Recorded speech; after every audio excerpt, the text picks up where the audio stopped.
Beste legealdi bat ekingo zaio beraz gaur Espainiako Gorteetan, independentistak hainbat akordioetarako giltzarra izango diren legealdi bat izango da, aukeraz betetako legealdia beraz?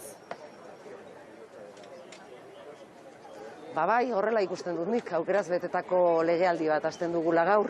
Alde batetik, salbuespenezko egoera batean gaudela esan genezake, ze inoiz baina independentistak gehiago gaude Kongresuan, eta beste alde batetik irekitzen dira horrelako ataka batzuk, ez orain arte beti itxita egon direnak, eta gure desioa da, ahalik eta hobekien aprobetxatzea, aukera horiek eta benetan eustea behar zaion gaiari eta hartzea akordio bat guztiontzat ona izango dena.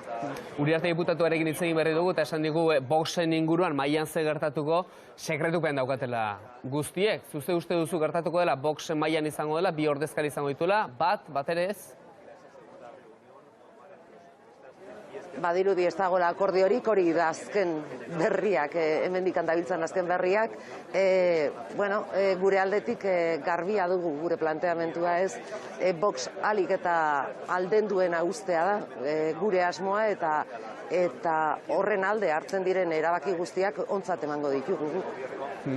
Bitartean, gobernu eratzeko bilerak hortxe daude, zuen alderdiak EH Bilduk, alderdi sozialistaren aldetik, nolabaiteko ezezko bat edo deirik ez egiteko autu bat edo erabaki bat izan du, baina aldiz atzo ikusi genuen zure argazki bat Irene Monterorekin, Unidas Podemoseko ordezkariarekin. Beraz, elkarrezketak egon, pentsa liteke badaudela, zeri buruz aritu zineten?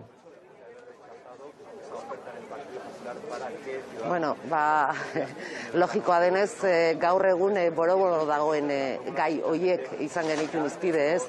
Etzan gobernuarekin bilera bat, Unidas Podemosekin egindako bilera bat da, eta marko orokor eta normaltasunezko marko batean sartzen den bilera bat, ez? Aldez aurretik ere beste bilera batzuk egin izan ditugu, Unidas Podemosekin, Euskal Herrian egiten diren bezala, ez? Eta hemen ere normaltasun oso aritzen gara, ez? Absurdoa dena, pixka bat eta logikarik eta zentzumenik ez daukana da PSOEk gurekin bildu nahi ez izate hori ez. Hori da, pixka bat arraroa dena eta normaltasun batean ere sartu beharko genuken zerbait da. Baina Montero Andrea formalki eskatu zizun babesik, Sánchezen inbestidurarako? Denetaz hitz egin genuen eta inbestidurari buruz soberanisten botoak noski erabaki horrak direla, hor dago asuntua, RC-rekin ari dira bilerak eramaten zuzenean, eta horren arira despejatuko da, ez? Gaur egun ditugun inkognita guztiak, hau da, mahai gainean jartzen dena benetako soluzio bat balin bada, edo konpromiso sendo bat eta serio bat balin bada, aurrera bidea izango du, eta guk espero dugu horrela izatea gainera. Zine edo promesa egiteko formularen inguruan, aurreko legealdian, hain laburra izan den legealdi horretan Euskal Errepublika eta izan zenuten gogoan, edo ura eratu arte behintzat zuen kargu hartuko zenutela promesa egin zenuten, gaur ze formula erabiliko duzu?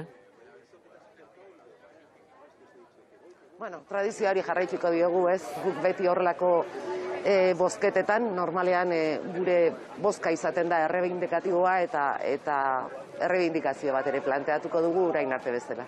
Sondo martxa iztura Euskal Herria Bildu, eskerrik asko, gero arte. Zuei, eskerrik asko. Gero arte, alik eta azkarren egon gara Aitor Estebanekin ere.